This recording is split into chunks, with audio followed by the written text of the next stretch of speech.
Hello, this is GeoTechland, and today I'll be taking a look at Ubuntu Budgie 20.10.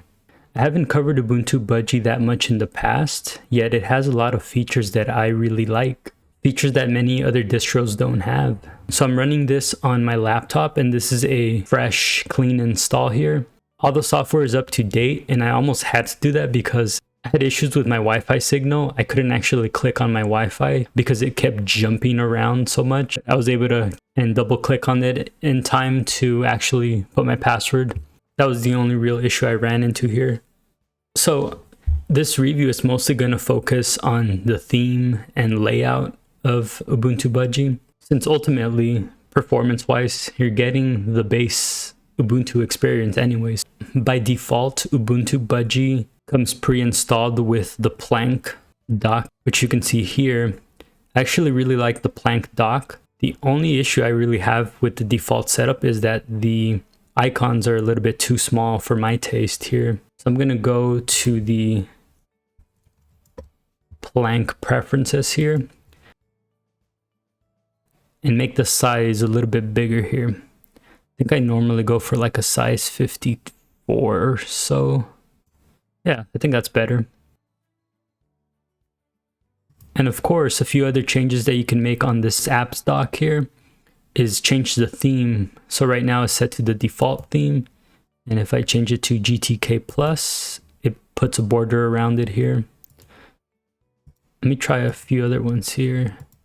Mate, transparent, which I think is the default anyways, right?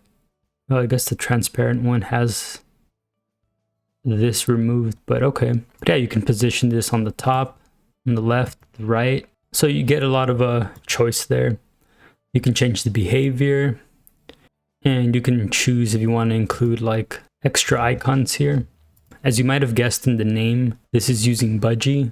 Budgie is a desktop environment based on GNOME 3, created by the team over at Solus. And so they take GNOME and they just make it into a more traditional looking UI, yet it feels pretty modern. By default, you have this app's navigation that you get. It's very similar to what you see on Elementary OS, and you have the option of choosing to a more traditional sort of view by category layout.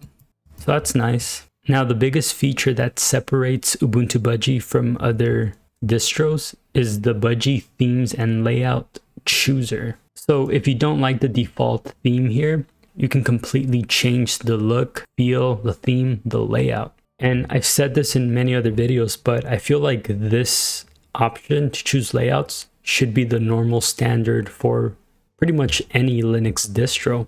Because on Windows and Mac, you don't have much choice, you don't have much user freedom. And with Linux, we want to make it known that Linux is about empowering the user, about giving them choice. I don't mind a distro recommending their own layout if they feel like that would be the most productive layout, but I think it should be the normal standard to also include additional layouts, especially traditional layouts like what you can expect on Mac or Windows or even a classic Windows layout.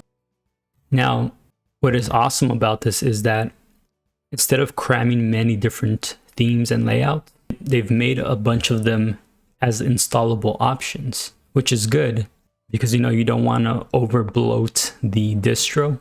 So the switch appearance mostly focuses on the theme, but then we go over to desktop layout, and here you get, you know, classic Ubuntu Budgie, you get Redmond, which I believe is Windows layout. Then you get traditional Budgie, which you can find on Solus. You get a The One, which looks like it's based on Unity or Ubuntu Unity. And of course, you have the Mac look and feel, which is similar to what you already see by default on Ubuntu Budgie here. So let's try one of the layouts here. Let's go with Redmond. So you hit apply, and then boom, just like that, you now have a Windows 10 like layout here.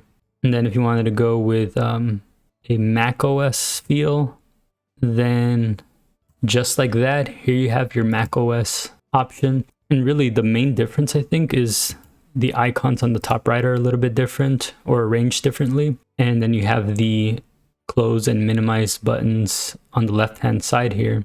It does look like installing a different theme does take quite a while. It looks like it's still installing, but you don't really get a good progress bar. And then once you apply the makeover, it looks like that applied successfully here. A lot of other distros are starting to do the same thing. I know Zorin's had the option to choose different layouts for quite some time, and you've seen Manjaro hop on board with their Manjaro GNOME layouts application. But let me know your thoughts. Do you think a layout chooser like the one Ubuntu Budgie has should be the norm on every Linux distro? Let me know your thoughts in the comments below, and if you like my content, please like, share, subscribe, and I will see you all next time. If you're enjoying my content, you can subscribe to me on YouTube, PeerTube, and you can follow me on Odyssey. You can also support me on Patreon, LiberaPay, and by shopping at Earth Hero. See links in the description below.